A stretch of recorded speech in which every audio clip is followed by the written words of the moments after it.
When I was in elementary school, not many people liked me.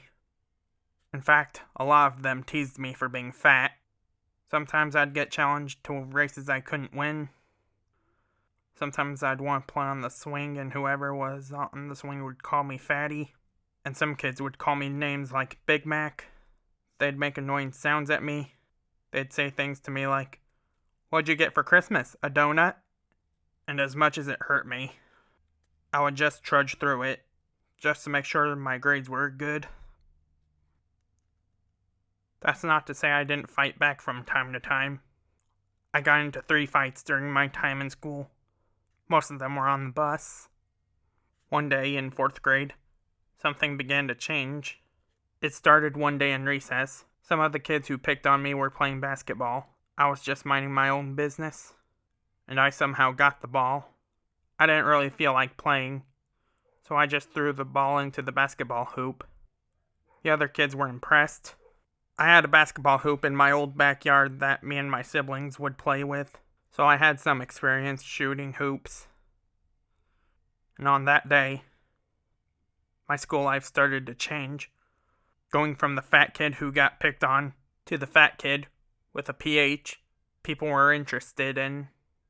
During 5th grade, my grades exceeded the expectations of the teachers, causing them to question if I had Asperger's syndrome. My mom suspected something was different about me from the day I was born, but the doctors kept telling her I'd grow out of it. Thing is, I didn't, and one doctor told my mom that I should get tested. So, after waiting a few years to get an appointment, me, my mom, and my dad went out of town to finally get me tested. After a long day of testing, the doctors determined that I had high-functioning autism. After the revelation, I honestly didn't know what to think about it, so I kept it to myself for less than 2 years. One day, during 8th grade English class, we were reading the book Al Capone Does My Shirts, a story about a boy whose family stays at Alcatraz because his father has a job there, and his older sister has autism. After the book, we watched the movie Temple Grandin, a biopic about the story of the woman Temple Grandin, one of the most important autism spokespersons. This experience emboldened me to finally reveal to the class that I have high-functioning autism. And as a result, people at school became more accepting of me. Throughout high school, my life at school kept getting better. I took art class in all my years of high school. I had teachers who were kind to me, and no one picked on me anymore. Now, how does all this make me become king? I'm just about to get to that. When senior year came, I couldn't wait to finally be done with mandatory school.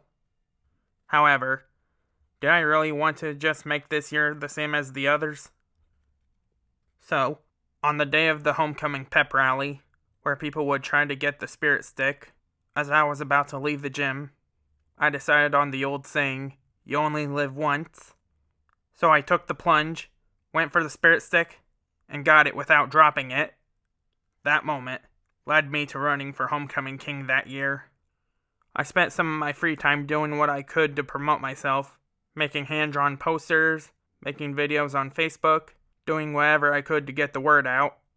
On the day of voting, I didn't vote for myself. I wanted to do the right thing and vote for someone else to be king.